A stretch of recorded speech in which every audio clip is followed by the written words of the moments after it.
আসসালামু আলাইকুম প্রিয় প্রবাসীরা, আপনারা কিন্তু নাফাত অ্যাপস ছাড়া কিন্তু নাফাত যে সফটওয়্যারটা আছে ওইটা ছাড়া কিন্তু সৌদি আরবে কোনো কাজই করতে পারবেন না। মানে অনলাইন বিষয়ক কোনো কাজই করতে পারবেন না। আপনি ধরেন একটা ব্যাংক অ্যাকাউন্ট খুলবেন, তাহলে অবশ্যই আপনাকে নাফাত অ্যাপসের অ্যাক্সেস নিতেই হবে। ওকে, তো নাফাত অ্যাপস ছাড়া আপনি কোনো কিছু করতে পারবেন না। তো চলুন আপনাদেরকে আজকে দেখাই আপনারা কীভাবে নাফাত অ্যাপসে একেবারে সহজে কীভাবে লগ ইন করবেন। আমি কিন্তু আপনাকে অ্যাকাউন্ট খুলতে হবে। ওকে, অ্যাকাউন্ট কিভাবে খুলবেন আমার চ্যানেলে ভিডিও দেওয়া আছে, আপনারা দেখে আসতে পারেন। ওকে, তো নাফাত অ্যাপসে ক্লিক করে দিই। এখন এটা আরবিতে করা আছে, আরবিতে করার জন্য এখানে ক্লিক করবেন। ওকে, এখানে ক্লিক করছি, এটাকে ইংলিশ করে দিবেন। এই যে ইংলিশ করে দিবেন, ইংলিশ করা, তারপর ব্যাকে চলে গেলাম। তারপর এই যে দেখুন এখানে লেখা আছে লগ ইন। ওকে, লগ ইনে ক্লিক করে দিই। লগ ইনে ক্লিক করার পর আপনারা অনেকে হয়তো ভালো করে জানেন যে অবসার আর নাফাত এটা কিন্তু দুই ভাই বললেও চলে। ওকে, কারণ দুইটাকে আপনার লগ ইন করতে একই জিনিস লাগে।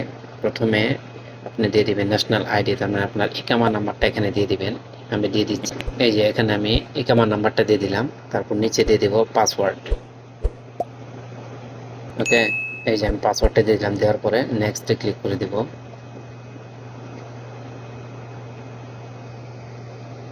নেক্সটে দিয়ে দিলাম, তারপর একটা ওটিপি কোড আসবে আমার মোবাইলে। ওটিপি কোডটা আমি বসিয়ে দেব। ওটিপি কোডটা হচ্ছে 7572 দিয়ে দিলাম। দেওয়ার পর ওই প্রথমে আমি যে সময় অ্যাকাউন্ট খুলছি ওই সময় একটা 6 সংখ্যার একটা পাসওয়ার্ড দিয়েছি, আমি এটা দিয়ে দিই। দুইবার দিয়ে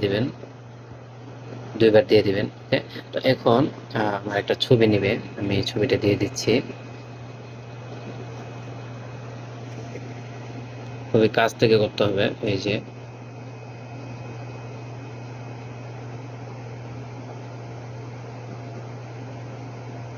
that you have successfully logged in and the app is linked to your device. ওকে, তো এখানে দিয়ে দিবেন ফিনিশ। ফিনিশে ক্লিক করে দেব। Finish, the application is ready to receive new request. এখন আপনি ধরেন কোনো ধরনের ব্যাংক অ্যাকাউন্ট খুলবেন, তো ব্যাংক অ্যাকাউন্টে যদি আপনি যান, তাহলে ব্যাংক অ্যাকাউন্টে মানে একটু রিকোয়েস্ট এখানে একটা আসবে। আপনি যে সময় অ্যাকাউন্ট খুলতে যাবে তখন একটা রিকোয়েস্ট আসবে। রিকোয়েস্ট আসলে এখানে আপনি এটা প্রসিড দিয়ে দিবেন। প্রসিড দিয়ে আপনি সব কিছু ঠিকঠাকভাবে অ্যাকসেপ্ট দিয়ে তারপর প্রসিড দিয়ে দিবেন। এভাবে করতে পারবেন। ওকে, তো এভাবে আপনি নাফাত অ্যাপসটা লগ ইন করে রাখবেন, কারণ অনেক সময় অনেক দিন না ঢুকলে এটার ভিতরে যদি লগ ইন না করেন এটা অটোমেটিক লগ আউট হয়ে যায়, তাহলে আপনাকে এভাবে লগ ইন করতে হবে। ওকে, তো ভিডিওটি ভালো লাগলে অবশ্যই প্রবাসী ভাইদের সাথে শেয়ার করবেন।